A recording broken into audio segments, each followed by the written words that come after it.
Okay, welcome back to our program today. And we were talking about France today because we obviously we already have two programs talking about Germany and many places in West Europe. So something we cannot avoid, some country we cannot avoid is France. So I'm very honored to have Florence today to talk about the situation in southern France. It's not really the usual places we heard about Paris. Florence. Thank you. Hello, Jeromy, everyone. Yes. So, yes, I think I should a little bit talk about, because in Hong Kong, because this coronavirus is breaking out everywhere, so not everyone is familiar in the situation in every country. Even for me, doing like all kinds of, for myself, I'm actually reading, my base of reading international news is Middle East, so it's already very chaotic, but still I myself is overwhelmed all the time. So France is like one of if from the latest, or from this time we can look back a little bit longer, is some first cases even in December near the Charles de Gaulle airport. That is at least from the French news that is telling us. And then, of course, the bigger outbreak is the similar time in Germany. It's like, I think it's February or March or something. You're right? Yeah. So just to clarify, I think I live in a city which is called Marseille. Yes. Marseille is the second largest city in France in terms of population, and it's in the south of France. So it's several hours away from Paris. It's near the Mediterranean Sea. Yeah. Near, which has an implication to the COVID story. So our first outbreak was really in February. In particular, in northeast of France, there was a big religious meeting with hundreds of people, and nobody knew about COVID at that time. And that was our biggest cluster, and it started the whole thing, really, this very event. And on top of that, there were people traveling from other countries attending that religious event. So it spread the things further. Then most of should I say it's a carnival? Yeah. It's a carnival, yeah. It was not a carnival. It was a religious meeting from not Catholic religion, another one. And that was their annual big meeting, and there were maybe 500, 600. I don't remember exactly. They were inside, all of them. That was February, it's cold.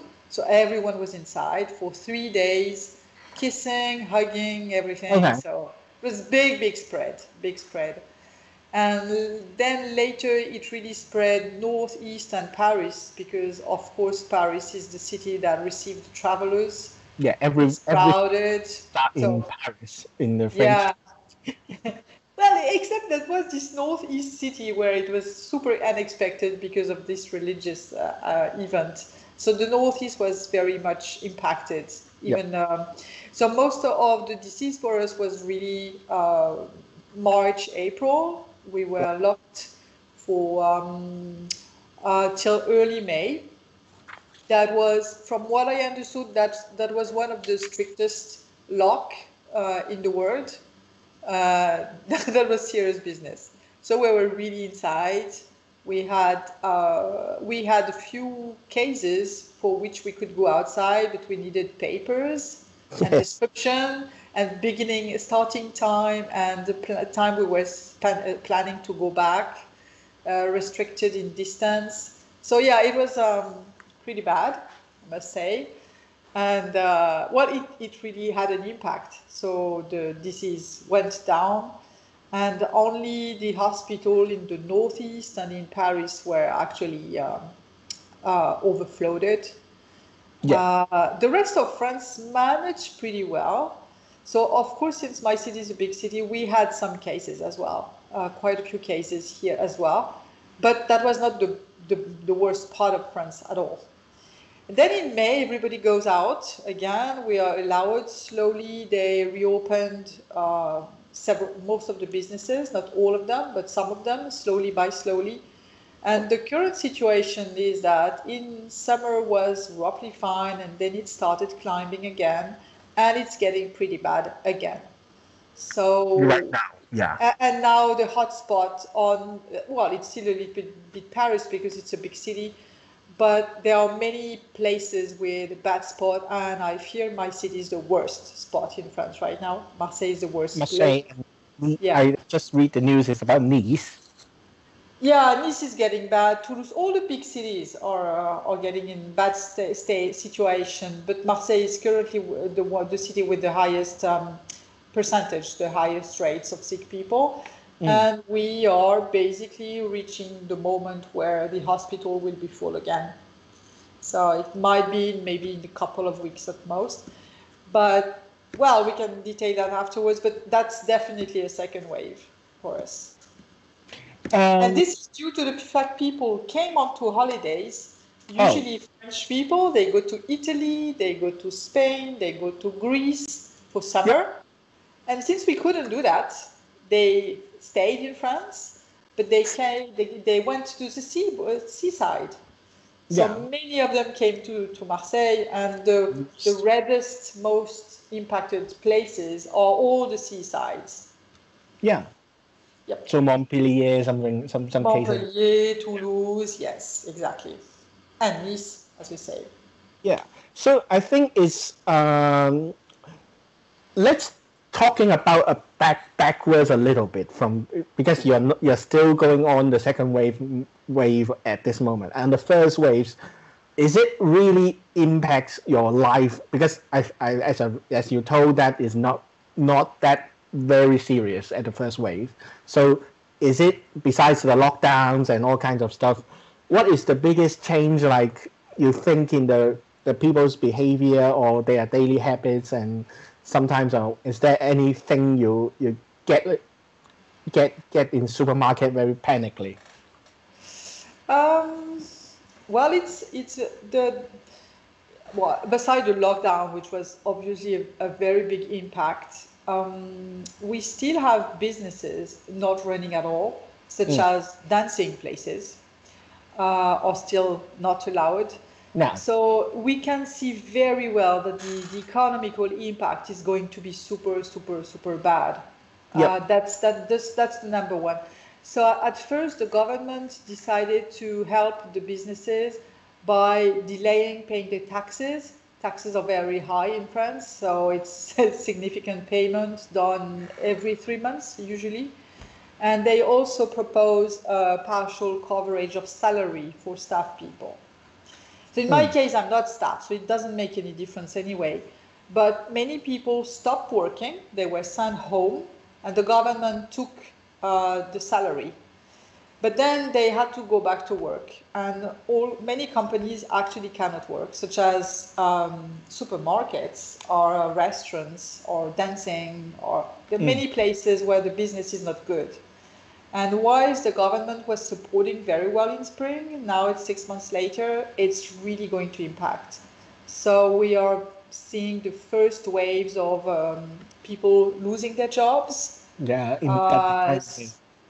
So you can feel that people are nervous because they are losing their business or they are maybe losing their job. So that's the number one, I would say. And otherwise, definitely distance. Because French people tend to be quite touchy. They do bees. You know what bees is? La bees.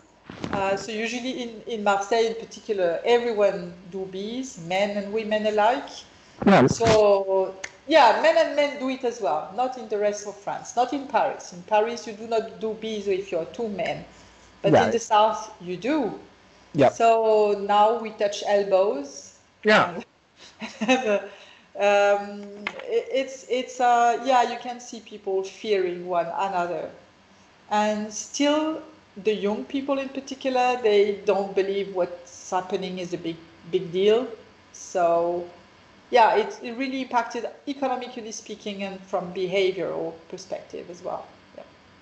So it's like the young people are not buying it, as you said. So is it the same for like the other habits like wearing masks and all kinds of?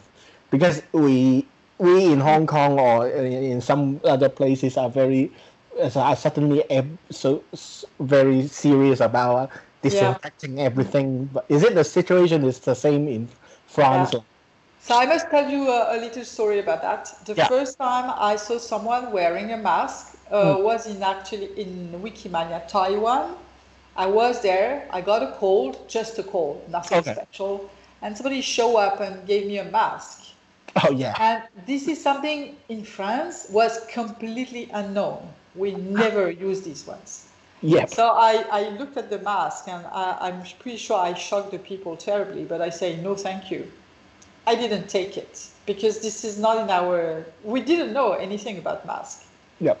So when the sickness started in March, in February, March, the problem is that we had absolutely no reserves of masks at all in France. Nothing. Yep.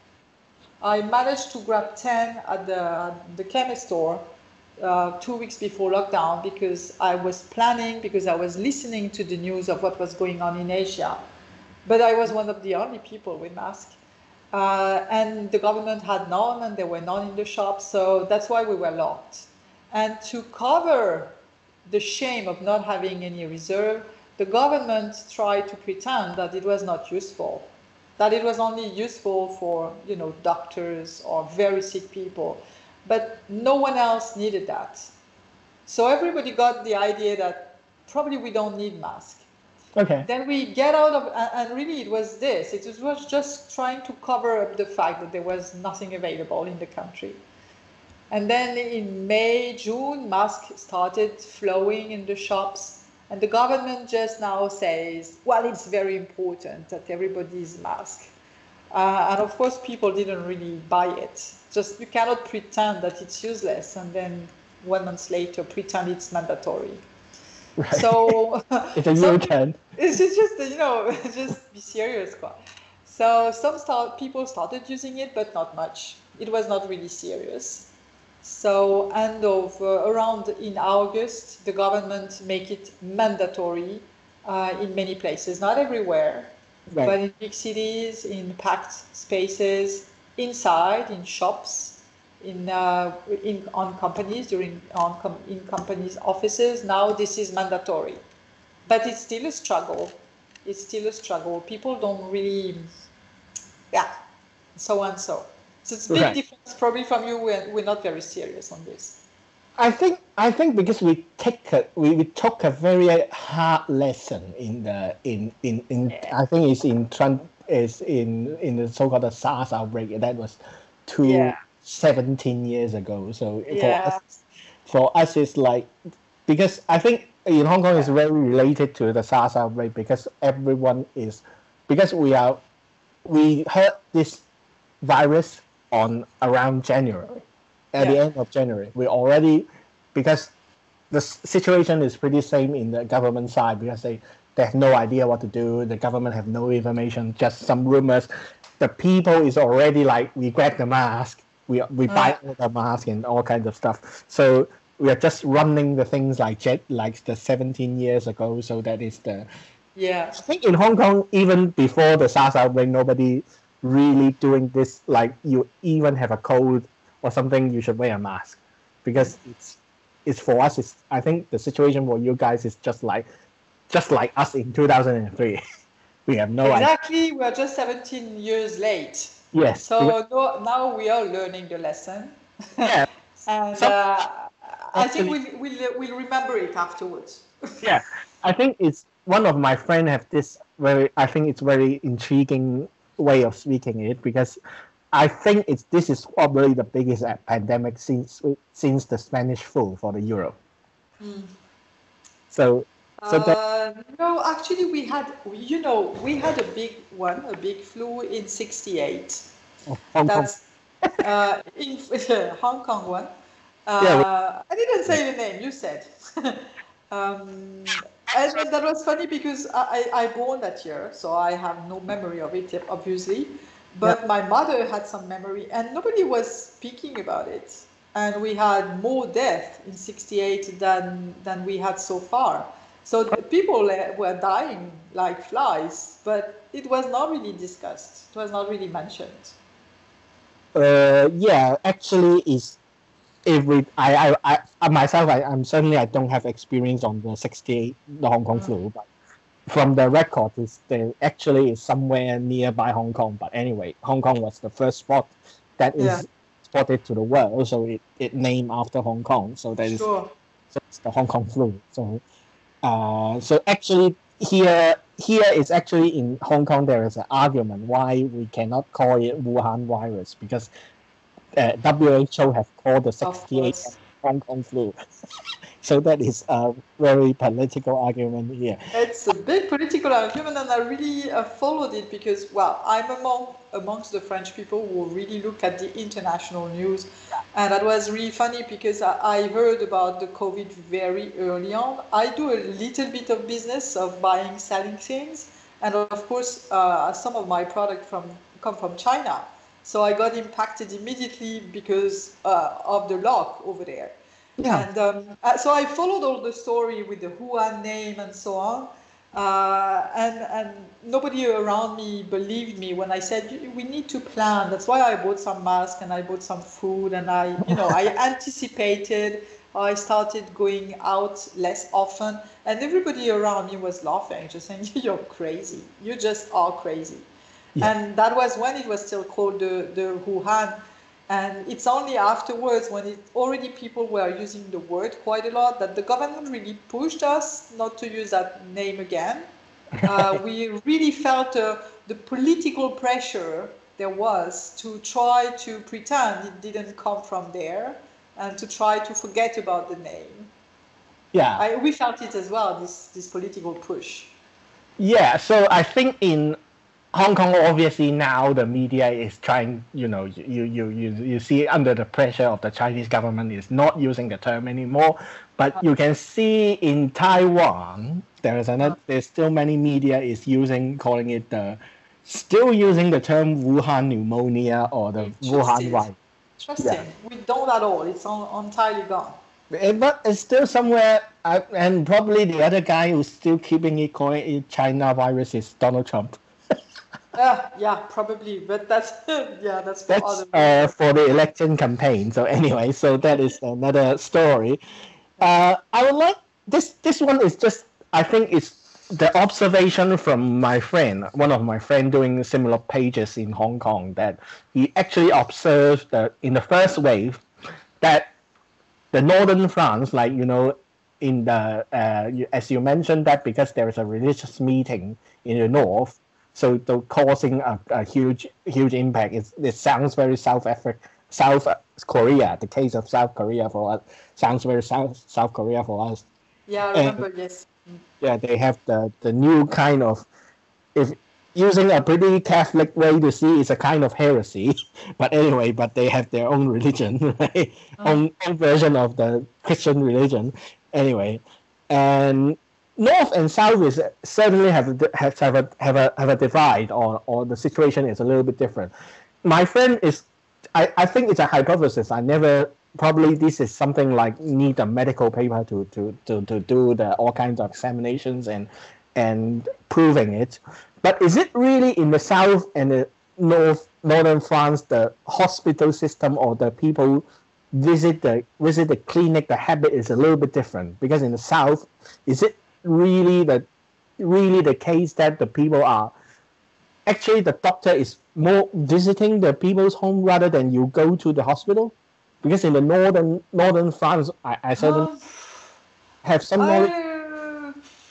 I'm not sure it makes a difference. So our system is such that most of the regular doctor, the first level doctor, is independent worker. So he's in the city, he has an office somewhere. He's usually all by himself. And people who are sick just go and visit the doctor. Okay. And then there's a hospital system. So we don't have big medical centers where many things happen. It's either the doctor or then the hospital. Okay. Right? And this is the same everywhere. Okay. So the difference, what happened is that when the sickness started, people first went to see the doctor. And so, of course, there was lots of contamination in the doctor's office, and quite a few doctors were contaminated as well. Right. And they didn't have the material to protect themselves. So they changed afterwards the system a little bit, because people were starting then going directly to hospital. So there was a big mess because everybody wanted to be in the hospital, and there wasn't enough space for them. And the other thing is that we had basically hardly any tests available. Right. So only the very sick people were tested, and all the other ones were told to go back home, which was not a problem since there was lockdown anyway.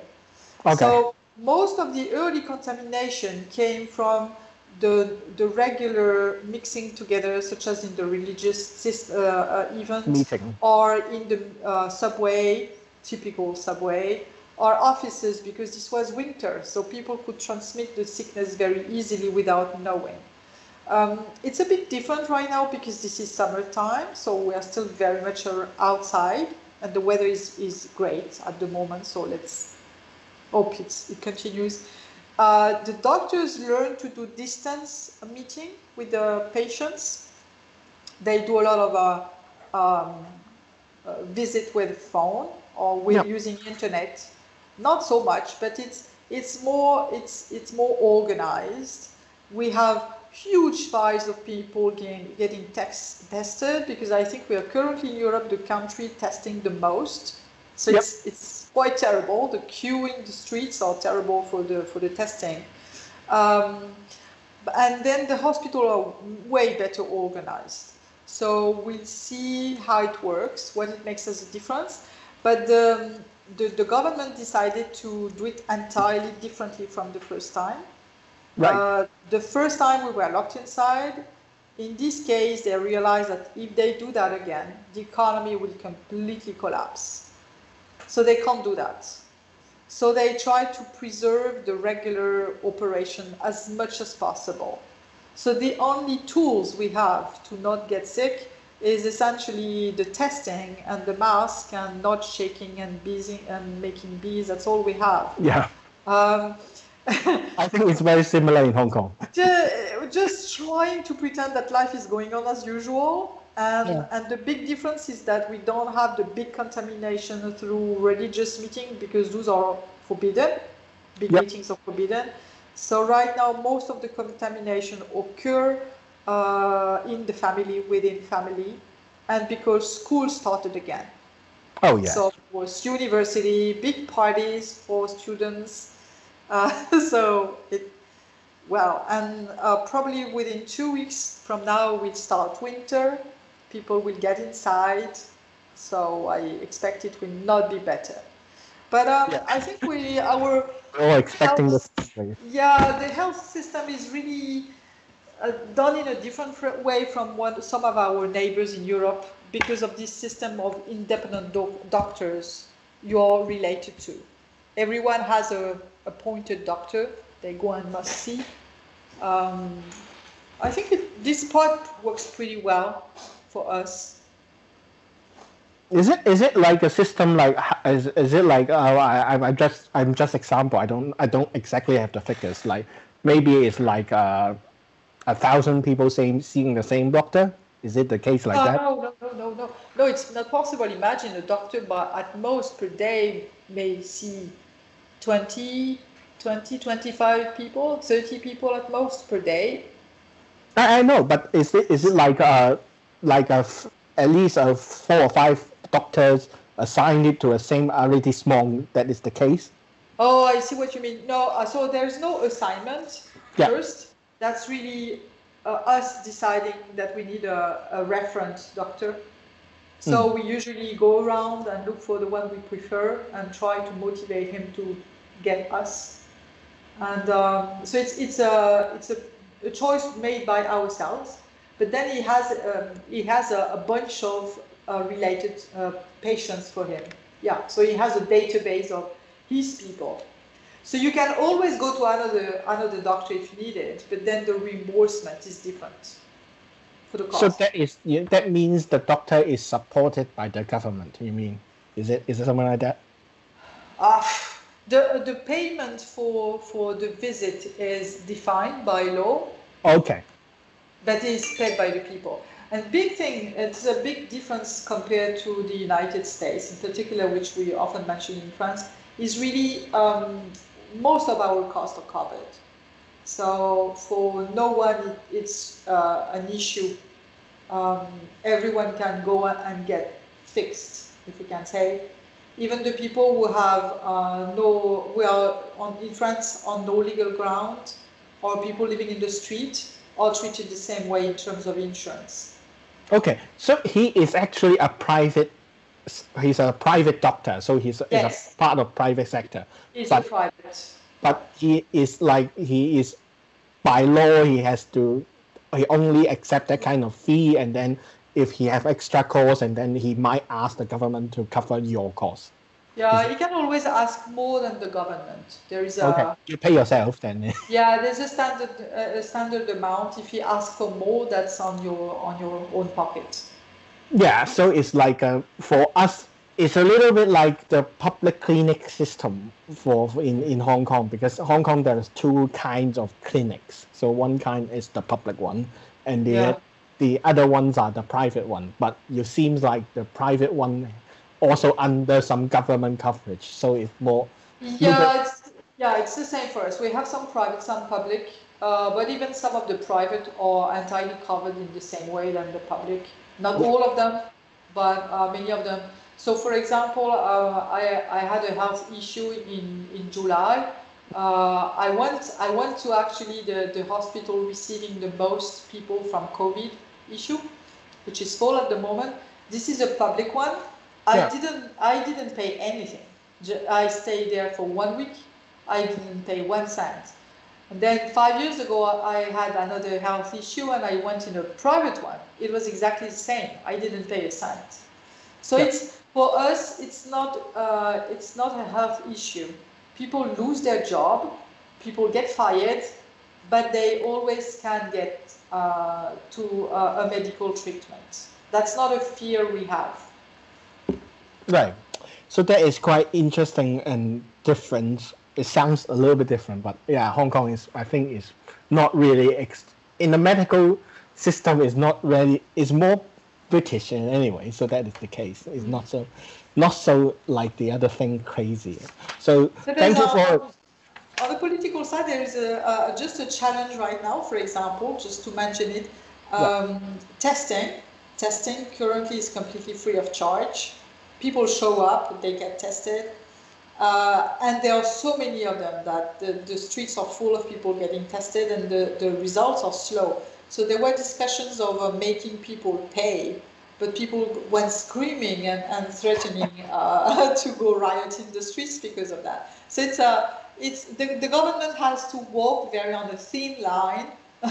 Helping enough, but not too much, and trying to figure out what's the best option for people not to get completely crazy and upset.